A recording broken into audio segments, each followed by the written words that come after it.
More US based e-learning platform. మీరు కూడా slot book చేసుకోవాలంటే ఈ నెంబర్ కి కాల్ చేయండి. ఏపీలో టీడీపీ జనసేన పొత్తులో ఎన్నికల బరిలోకి దిగాయి.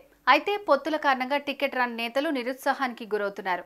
దీంతో టికెట్ రాని నేతలకు టీడీపీ అధినేత చంద్రబాబు భరోసా ఇచ్చారు. పొత్తుల వల్ల నష్టపోయిన వారికి పార్టీ అధికారంలోకి వచ్చిన తర్వాత ప్రాధాన్యం ఇస్తామని హామీ ఇచ్చారు. టికెట్ రాలేదని ఎవరు నిరుత్సాహపడొద్దని, పార్టీని నమ్ముకుని ఉన్న వారికి ఖచ్చితంగా గుర్తింపు ఉంటుందని స్పష్టం చేశారు.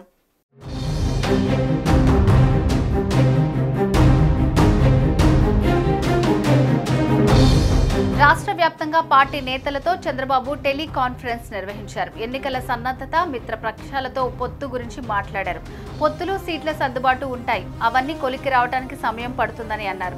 పొత్తులు ఉన్నందున టికెట్ రాలేదని ఎవరూ నిరుత్సాహపడద్దని పార్టీ నేతలకు చంద్రబాబు సూచించారు. పొత్తులకు సహకరించిన వారికి అధికారంలోకి రాగానే ప్రాధాన్యం ఉంటుందని స్పష్టం చేశారు. పార్టీని నమ్ముకుని ఉన్న వారికి ఖచ్చితంగా గుర్తింపు, ప్రాధాన్యం ఉంటుందని వివరించారు. పార్టీని గెలిపించి అధికారంలోకి తీసుకొస్తే అందరికీ ఏదో ఒక అవకాశం వస్తుందన్నారు. ప్రతిపక్షంలో అనేక బాధలు పడ్డామని, రాష్ట్రంలో కూడా నష్టపోయిందన్నారు. ప్రతిపక్షంలో అనేక బాధలు పడ్డామని, రాష్ట్రం కూడా నష్టపోయిందని అన్నారు. వైఎస్ఆర్సీపీని ఇంటికి పంపితేనే అన్ని సమస్యలకు పరిష్కారం వస్తుందని అన్నారు. జగన్తో విసిగిపోయిన వైసీపీ నేతలు టీడీపీలో చేరతామంటున్నారు. మంచివారు, పార్టీకి పనికొస్తారనుకునే వాళ్ళనే తీసుకుంటున్నామని చంద్రబాబు అన్నారు. అలాంటి చేరికలను ప్రోత్సహించి కలిసి పనిచేయాలని సూచించారు. రా కదలిరా సభలు ముగిశాక ప్రజా చైతన్య యాత్ర ప్రారంభిస్తానని తెలిపారు.